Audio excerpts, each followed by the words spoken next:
টিংখঙৰ আঘুনিবাৰীত madam মেফিৰ ব্যাপক আয়োজন বীৰ লাচিত সেনা অসম ডিব্ৰুগড় জিলা সমিতিৰ উদ্যোগত লেঙেৰী আঞ্চলিক সমিতিকে ধৰি আঘুনিবাৰী ৰাইজৰ আতিথ্যত টিংখাঙত আয়োজন কৰা হৈছে কেন্দ্ৰীয় মেডাম মেফিৰ কেন্দ্ৰীয় কাৰ্যসূচী সফল কৰি তুলিবলৈ ব্যস্ত আয়োজক সমিতি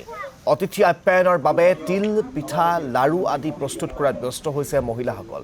31 জানুৱাৰীৰ পুৱাৰে পৰা দিনজোৰা কাৰ্যসূচী অনুষ্ঠিত হ'বলগীয়া এই অনুষ্ঠানত উপস্থিত থাকিব বীৰ লাচিত সেনাৰ কেন্দ্ৰীয় সমিতিৰ প্ৰশাসনিক সচিব শৃংখল চলিহাকে ধৰি বহুকেইগৰাকী বিশিষ্ট ব্যক্তি নিবাৰী নিচিনা এডোখৰ বুৰঞ্জী প্ৰসিদ্ধ ঐতিহাসিক ঠাইত আমি এবাৰ বীৰ লাচিত সেনা অসম ডিব্ৰুগড় জিলাৰ উদ্যোগত লগতে আমাৰ মোহন দেন্ধাই বাইলুঙৰ আৰু ইয়াৰ স্থানীয় আঘুনিবাৰী লেঙেৰী এই অঞ্চলৰ স্থানীয় ৰাইজৰ সহযোগত 31 তাৰিখে আমি আহোম স্বৰ্গদেউসকলৰ তাহানি চুকাফা দিনৰ পৰা যিটো পৰম্পৰা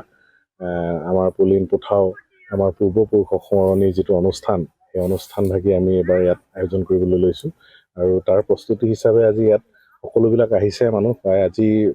প্ৰায় এমাহমানৰ পৰা প্ৰস্তুতি চলি আছে যদিও পূৰ্ণাংগ প্ৰস্তুতি আজিৰ পৰাই বুলি আমি দেখিছোঁ ইয়াত আৰু গোটেইখন আমাৰ স্থানীয় যিসকল মহিলা আই মাতৃ যিসকল যুৱক যুৱতী সকলোৰে এটা খুব ধুনীয়া সুন্দৰ সহযোগ পাইছোঁ কেৱল মাত্ৰ আমি বীৰ লাচিত সেনাই উদ্যোগহে লৈছোঁ কামটোত খালি ইয়াৰ গোটেই কামখিনি আমাৰ স্থানীয় পুৰুষ মহিলা নিৰ্বিশেষে ইয়াৰ বিভিন্ন দল জাতীয় অন্যান্য জাতীয় দল সংগঠন আছে